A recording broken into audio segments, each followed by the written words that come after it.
I'm Julius Scissor, and I've been cutting hair for 63 years. And Julius, I just want to kind of set the stage. Can you tell me how long you've been cutting hair for? I've been cutting hair since I was 17. It's about 63 years. You've been cutting hair for 63 years. 63 years. And I was what they called a prodigy. Okay. When I first got out of school. Yeah. I actually won a contest. I never had to look for a job. Yeah. People called me. Now, if you've been cutting hair for 63 years. I've seen so many changes. Yeah, you've seen all these changes. Obviously, when you're cutting hair, when you're first starting out at the age of 17, it was a different field than what it is today. You know, how do you feel about that? Well, the difference was, I was a hairdresser. I am a hairdresser. I cut men's hair as well, because in 1979 they changed the law in Pennsylvania that a barber can cut women's hair and a hairdresser can cut men's hair. So before then, it was totally separated? Totally separate, because the barbers had a really strong union. But by the end of the 70s, the unions in practically every field were pretty much shot. So I never wanted to belong welcomed to this one. change, I imagine. Oh, I welcomed it, because now it wasn't illegal if men came into my salon, and they had been coming in from the very beginning. How was your cutting philosophy different when you were approaching that? Well, hairdressers, because of the union, were called hairdressers, so they could dress hair, they couldn't cut hair. The only tool they could use was a razor. So hairdressers used a razor to cut hair, which took all the weight out of it. So if you look back on what hair looked like in the 50s and 60s and into the 70s, it looked pretty contrived. It was razor cut, a lot of gunk was put on it, and then it would be set under a dryer and then teased. But I had an art history background as a kid. Not that I went to school, but my father had books on Greco-Roman art. My father was a plumber, but he was also a primitive artist. He was like a cellar artist, a basement artist. You know, he worked in the basement, and he would copy Titians out of art books. So anyway, so you had an appreciation I had for the an appreciation for the way that the Greeks looked and the Renaissance people looked. Their hair wasn't like a helmet on their head; it moved. It was, you know, it was human looking. Everybody had their own specific look. So I started cutting hair with the scissor because I wanted weight. And in those days, because I was a fanatic, I would use the smallest scissor that I could find. And I have one in my pocket. This is a Japanese version. I paid $500 for this. For a tiny scissor? Yeah, about 30 years ago. Wow. But this is real good stainless steel, high carbon Japanese stainless steel. The one I had cost $10, and it was hardly anything but almost a nipper, like kind of scissor. It was a very cheap scissor for cutting. I don't know what they used them for, but I used it because the short blade made me very meticulous, slowed me down. Now I use 6.5-inch blades, 5.5-inch blades, but in those days, I don't even use a 7-inch blade, but in those days, I used like a 1-inch blade. A 1.5-inch blade. It was to slow me up so I consciously knew exactly where I was going, what I was doing, because I was developing a technique that didn't exist. I have to ask, because in surgery, it seems to work in a similar way, right? Somebody, a small group of people in different parts of the world starts doing something differently, causes a ripple. Change. A ripple, and then the ideas get spread through conference presentations. They publish their findings and they say, we've done it this way in this many patients and look at our results. Now in the hair world, is that how change gets spread as well? Oh, absolutely. When I saw that work by Vidal Sassoon and by Gene Chikov, one in LA and the other one in, actually later on, Vidal Sassoon bought Gene Chikov's salon. I think Gene Chikov should have never sold that salon, but he did. For whatever reason, I don't know. But it causes a ripple. People like me who the status quo, they look around and they see, yeah, that was good for that generation, but I want to do hair for my generation. Because my average client at that time, when I was 17, was about 40. But their kids, they bring their teenage daughters in, And those were the ones that I would talk to about, let me cut your hair like it's material. Yeah. So it moves. And they would let me do it because I wanted to be able to, if I went on a date, I thought the safest place to touch a girl would be her hair. And it should be soft and movable. Yeah. So that was what I was kind of portraying to them. I can't imagine the alternative, actually. I've Well, only the alternative seen was hair. all this teased lacquer hair. So the that hair you was had- hard. Yeah, hair was hard. It was done once a week. The people who could afford it, they would have their hair done once a week. And the ones that couldn't would wait 2 weeks. And then that was the worst because now you had to wash that lacquer out. It was really hard to get it out. Yeah. Sometimes if they waited a month, you'd almost have to cut the haircut off. Yeah. It was that lacquer. So that made me interested in scissors. So I started designing scissors and I started learning everything about scissors, how they're made, you know, whether they're stamped or forged, who makes the best scissors. And at that time, there was no information about Japanese companies making scissors because this was the 60s. So I talked to my lawyer to find a scissor manufacturer here in the United States. And he found me a guy in New York. I went to New York to meet him. It turns out this guy no longer made scissors at all. He was having scissors made in Italy. So I wanted to meet these people. So I meet this guy from Italy. Most amazing thing I ever saw. This is like the typical, he looked like an Italian prince. Okay. And he comes to New York to meet me. He had an air about him of sophistication and almost like boredom. You know, he was that kind of cool. Yeah. And like, he looked at my designs and he said he could make them. And the thing was, he was making German scissors.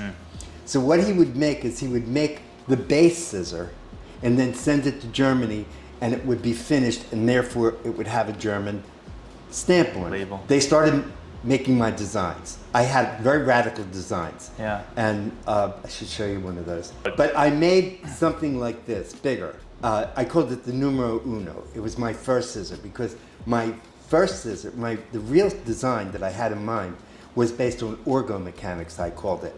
The way the hand works. Yeah. And this was the thumb went through. This was turned and the thumb went through. So instead of having to hold the scissor this way to make it straight, you could hold your hand even just like that and up and down.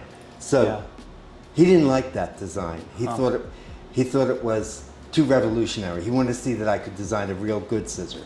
So I decided to make a really good scissor out of stainless steel with a certain amount of chrome so it would have strength, hold an edge, not rust. Because most of the scissors I was working with at that time were carbon steel and they would rust. When I hear your story, it seems so obvious to me that somebody who cares about using scissors every single day would have ideas about how to make them better. Right, And maybe it should even be a natural process of growing together with your instrument. Oh, that you absolutely. constantly question how it's made, how it could be better.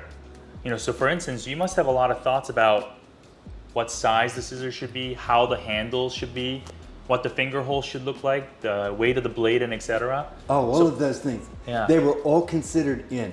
First of all, my scissors, the numero uno, had bigger loops. Most scissors had very small loops because it was assumed that women were hairdressers. And it was already dominated, the field was dominated, especially in America and in Europe, by men. So you're considering bigger hands. Well, the ones that would get famous and make the most money were men. And it's only because of the chauvinism in the world at the time and the chauvinism that probably, well, it's better now. Today. It's better. It's better. Like for instance, how many women surgeons are there now? A lot. No, I mean, I got to comment on this because this exact issue comes up a lot in surgery because all the instruments are made for one size. Yes. Oftentimes it assumes the stature or the hand size of a male surgeon. Yes. And it was the opposite with us, the female hand. Yeah, and that's really interesting to me because probably about 50 years ago, probably all surgeons, 100 years ago, all surgeons were male, right? Yes. And now the workforce is diversifying rapidly. In the program that I've seen, a lot of the trainees are 50-50 in terms of men and women. So a lot of people are saying, hey, like these scissors are not really comfortable in my hand. The holes are too big for small hands. Obviously, this is something that I think has to get revised as we go forward. Yeah. How did you address that issue when Well, you saw it? the way when I designed the scissors, I told them that's how I wanted them. I decided how the edges and the swedges, the outer edges, should feel. Everything should be very smooth. Yeah. This should be very sharp, and it's going to have chromium in it, so it's harder. It's stainless steel. I wanted the screw to be of the same value as the steel in the scissor itself. For durability. Because the cheap scissors that I was working with, in those days a scissor could cost you as little as $5 and as much as $16. And that was where I ran into trouble with the Milanese industrialists.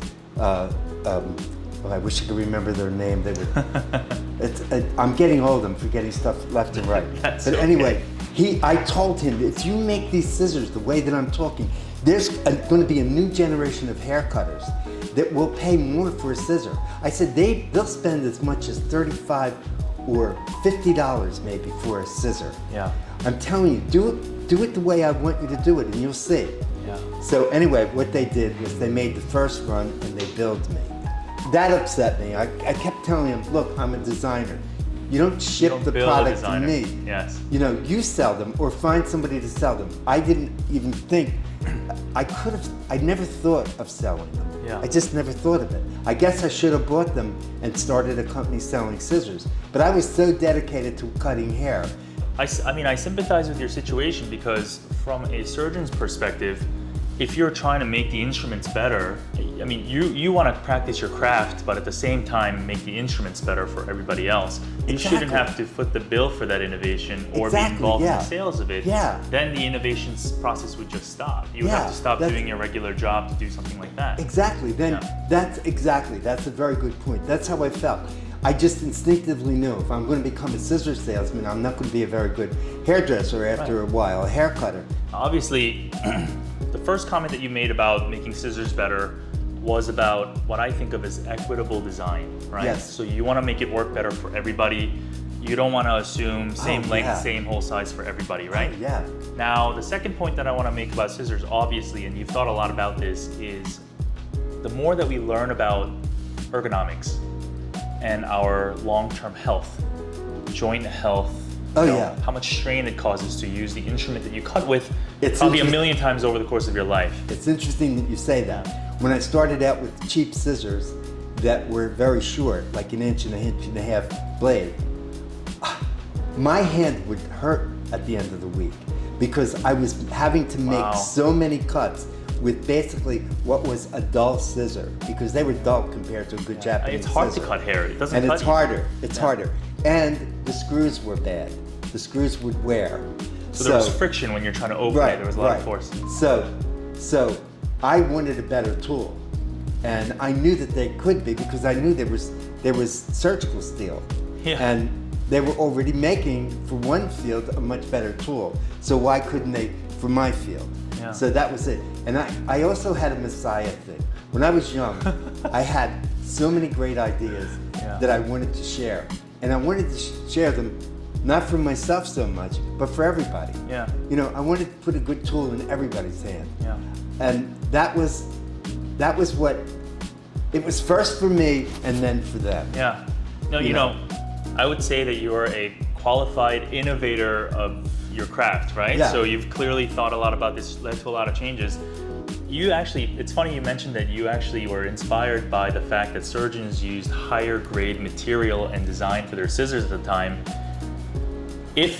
Looking back on your career, if you think that you came up with some ideas for your scissors that could come back to surgery, do you think there would be anything like that you learned? Oh, definitely. Yeah. Surgical scissors, right away, you could just do what I did, was make the loops smaller for women, have them made in sizes, just like they've done now. Yeah. I mean, even still, most of the scissors, like if they come around and show you, they used to have scissor salesmen, they don't anymore.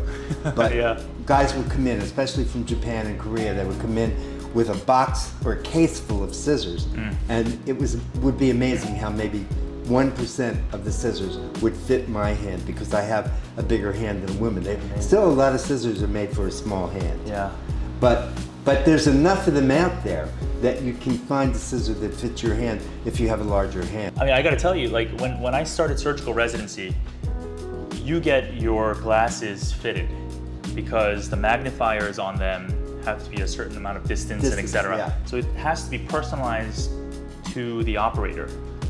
With scissors or other operative instruments, we don't have that right now, right? You're saying that the guy, the salesperson, opened up a box of instruments and said which ones work best for your hand. Yeah. Well, what if surgical residents, you know, thousands of them, or probably many more than that across the country starting every year, on their first day said, you know, this scissor works best for my hand size, so therefore I think this would be the best for my hand and wrist health going forward. That's true, that would be an interesting except concept. the blade also matters. Yeah, the blade will length matter of the too. blade. Yeah. So a lot of times I'll find, it's amazing, you can find a really long scissor, a 7-inch scissor with small loops. Why do you think that the length of the blade matters? Think of it. Yeah. Well, the length of a blade, the shorter the blade, the more cuts you're going to have to make. It's more work. Gotcha. And now, talking about some of the pain that you were experiencing in your hand, you think, you know, obviously there's poor screws, poor dull blades, but I know you're also very interested in how your hand holds it and how your fingers fit into the instrument. Can you talk about what features make it feel more like a natural extension of your hand? Well, the size of the loop, also I use this finger. This is normally the way. It's my ring finger, and then this finger is on the outside, kind of guiding the scissor. Yeah. It's based on... That's how we hold it too. I'm holding a scissor as though it's an extension of my hand, like the scissor I told you about that is Ergonomics.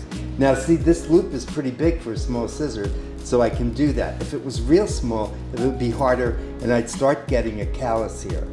Yes. And I had a big callus. I had a callus on my thumb for years. Yeah. Now with the bigger loops, I have a callus here. This thumb is wider, if you can see. No, it's really interesting because we also notice that the more motions you perform, obviously when you're given an instrument, even if it's not perfect, you're trying to make it work. Yeah. Right? So over time, the areas that are taking on tension and force and pressure develop these calluses. Yeah, you get calluses. I have another one in the palm of my hand. Yeah. I gotta ask you this question because I get this all the time for surgeons. What happens to left-handed hair cutters? Oh, okay. Left-handed hair cutters have left-handed scissors. Yeah. And I don't know if they do in your field, but they could. If they have them in mind, they could have them in yours.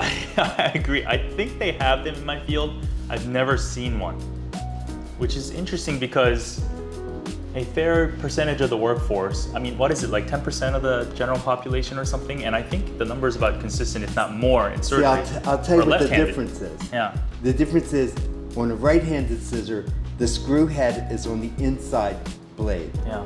On a left-handed scissor, the screw head would be on the opposite side. It would be on the outside blade if you were holding it in your right hand. Yeah. So what turns into the inside blade, that's the difference. It's configured that way. Yeah. So it makes it balanced because cutting this way with these blades, you'd have to turn it around. And also, you know, when you're cutting, obviously, you're doing more than just opening and closing. You're making sure that the tips line up together by gently pulling on it. And if the With your tips left hand, don't it's the line up, opposite. it's not a good scissor. Yeah. You know, because you're really cutting with the tips. Yeah. A surgeon once taught me that speaking to the screw head in the scissor, when you're using scissors to cut sutures, a surgeon once told me that the only place where you can screw up in the OR is with your scissors when you're cutting the sutures. Because the screw would be facing up and you should be using it in that orientation. Yeah. And so I want to ask you more about joint health. Joint health. You've been cutting with scissors many 50 years. plus years, right? Yeah. How's your thumb holding up? I'm like gifted physically. You know, for a guy my age, I should not be in such good shape. I never had what people call carpal tunnel syndrome. Right. I've known a lot of hairdressers have had that operation. A lot of surgeons. Some manicurists have had it. Yeah. I never had that problem. Developing hand, joint, and wrist pain is a common, I think it's an occupational hazard if you're not using it well. Partially, one has to be relaxed. Yeah. When you are working, if you're tense, you're going to tense your hand. That's going to upset the nerves and the muscles. So when you're cutting with your scissors, you take Consciously, strength out of your hands. Yeah. You just do relaxed movements. Yeah. If I'm relaxed, I had a haircut. It's very rarely that I get perplexed. If my head is, if I'm relaxed, I had a haircut. It's very rarely that I get perplexed. If you're sure of yourself, your body is flowing, your blood is flowing, your nerve endings, everything is firing properly, and you don't get that. I mean, I have to be honest here, because when I'm training and I know that I'm cutting something really important or suturing through something really important, my natural instinct is to tense up my whole body. In fact, if But you get past that. hopefully I'll get past that. Yeah. You have to consciously, it's a mindset. Well, when I watch really experienced surgeons, they're just moving. And I don't think they're tense anywhere over their body, No. right? They're confident with what they're doing. When I'm trying to steady... It's a mind-body meld. Yeah. It happens over a experience. period of time. When I try to steady a tip of a sharp blade, I tense up my whole arm. I'm not really sure that even helps me steady the instrument. So when you're thinking about steadying the blade when you're cutting hair, when you're focusing, how do you keep that arm relaxed and make sure that it doesn't shake or move around? I never had shaking or moving around. You were naturally relaxed. Because of the way that I hold the scissor, Yeah. I made it feel like it was an extension to my body. Yeah. Like I used to call it ergonomics. The scissors don't do the cut. They make the cut, but it's your mind that leads the tool. Once you have the confidence in yourself and your tools, which comes after doing something for a while, that mind-body meld, you will have the ability to just do it without having to be tensed about it, stressed about it. It just flows. So now you're not stressing anything anymore. So now it's really important to have a better tool. Because once I went through that stage of being really intense with that cheap little scissor making thousands of cuts on one head, you know, I make 1/10 of those cuts now. And I use a bigger scissor.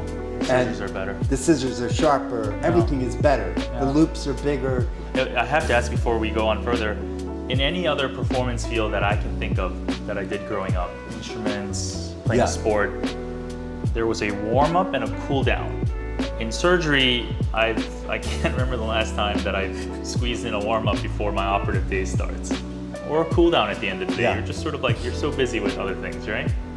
When you're talking about, you know, longevity of your health. Oh, how did I warm up? Yeah, do you warm up at the beginning of the day, or do you stretch things? I Do you think do I anything? told you earlier, I had a young Chang. I bought it for my daughter Carly when she was a little girl. Piano, yeah. So I would play the piano before I came to work. Now I can't play the piano, but it was a good finger exercise. Yeah. Now I do this. I do my You have your warm-up shoulders. routine. Yeah, I have a whole warm-up routine. Yeah. So I do that in the morning. How long do you do that for? I do 3 repetitions of 10 of everything that I do. Legs, arms, shoulders, neck. And obviously you came up with this, I imagine. No, I learned it in physical therapy at different times in my life. Yeah. You know, I hurt my back one time, I hurt my neck another time. I don't believe in operations. The only thing I've ever had removed is my tonsils. Yeah. So, in conversations with surgeons. yeah. So a couple of times I went to orthopedic doctors and they wanted to operate, but I didn't do it. I went for physical therapy. So I learned how to do that, and I just incorporated it into my life. They gave you tips for long-term joint health. Oh, yeah. Obviously, you guys probably deal with similar ergonomic issues as we do. Yeah. Neck pain, back pain, wrist pain. So you came up with your PT These things happened exercises. a long time ago. Yeah. And you still do them every single day before you start your day at work. Almost every day. I mean, Some days my life is a little complicated in the Yeah. morning, so sometimes I don't. But I definitely did them this morning. Yeah. I'll probably do them every day this week. I do them. I mean, but I hear you. I mean, you're about to start cutting hair and be But in that standing it's position like- and moving your finger, Yeah. I don't know, 10,000 times that day, right? So I sleep you on want my it warmed left. up. I sleep on my left. This is pertinent. And because of the way that I sleep on my left, I sleep like this, you know? So when I wake up, a lot of times my shoulder is a little bit stiff, a little bit sore like in the joint up in here. Yeah. So those exercises, it's gone. Yeah. By the time I do 3 reps of 10, it's gone. It's totally gone. I got And you. it's unbelievable. If you don't use your body, you're going to lose it. Yeah. Like there's a guy named Ben Patrick. He teaches you how to walk backwards. People think walking forward is the best thing. You should walk as much backward as you walk forward. Find a safe place, Yeah. of course. I mean, sometimes obviously doing it the opposite way of how Yeah. you've been doing it your whole life can have health benefits. Well, when we were and talking opening- about left-handers, Yeah. I think that may be the reason. Because it's, in many cases, I remember when I went to school, they would stop the kids from using their left hand. Yeah, and I That mean, was an awful thing to do. the field of surgery still pretty much encourages left-handed people to just learn how to operate right-handed. Nah, they should not do that. Yeah. Because it's natural for them to be left-handers. Right. I mean, their brains already developed Yeah. that way for decades, right? We ask everyone this. I'm always curious about this because every time someone wants to become a craftsman, a surgeon, a hair cutter, any other field that requires, perfection of their craft, they always look back on their lives and they wonder, like, what could I have done differently? What ended up becoming beneficial? So my question is there a non-hair cutting related activity or something that you enjoyed doing growing up, when you look back on it now, you find to have had a lot of impact on how you've developed as a hairdresser and cutter? I don't have any regrets. When I was a kid, I wanted to be an artist. I wanted to be a fine artist. Yeah. Had I chased that, the chances of being as successful as I am would not have worked. I mean, I was able to get married, have children, send them to college, own a house, take numerous trips, have all of the kind of middle class lifestyle, maybe upper middle class lifestyle, something like that. Yeah. If I would become an artist, wanting to be a fine artist, I don't know if I would have stood out like I did in this. Yeah. Who knows? Maybe I might. Some of my artist friends died before they were 40. Yeah. Many of them never owned anything. Yeah. I mean, it's very hard to make it in the art world. It's really a sacrifice Yeah. to keep. I make art. I've been making art since I was a kid. I never went to school. This place is full of stuff that I made because I gave myself permission to be an artist, because I wanted to be. And I never thought of myself as an artist until people called me an artist. Yeah. Or, I don't know. And I had an artistic bent. Yeah. It runs in my family. I mean, clearly it's synergistic if I look around this place. And you think in looking back, Synergistic is an interesting word. I Yeah. started using that in my ads in the early 1970s Yeah. because people didn't know what that word was. But I knew it conveyed so much. You think That it- it means the interaction, Yeah. the interrelatedness. Exactly. I think a lot of people think art is just a hobby. Music is just something I do to decompress. But I mean, If when you take it seriously, it's not a hobby. It feeds For into me, what it's you a do. compulsion. Yeah. For me, it's a compulsion. Yeah. I make this stuff. I always keep thinking, I'm never going to make anything again, and I find myself being interested in making something again. Well, I think you bring the mindset of an artist to the work that you do. Oh yeah, it all interrelates. Any- It's all synergistic. Let me tell you one story because you asked about my life. When I was a kid and I was in grammar school, I went to Catholic school. Yeah. And the boys would be in one room, on one side of the room, the girls on the other side of the room. And I was a daydreamer. I was always in trouble for daydreaming.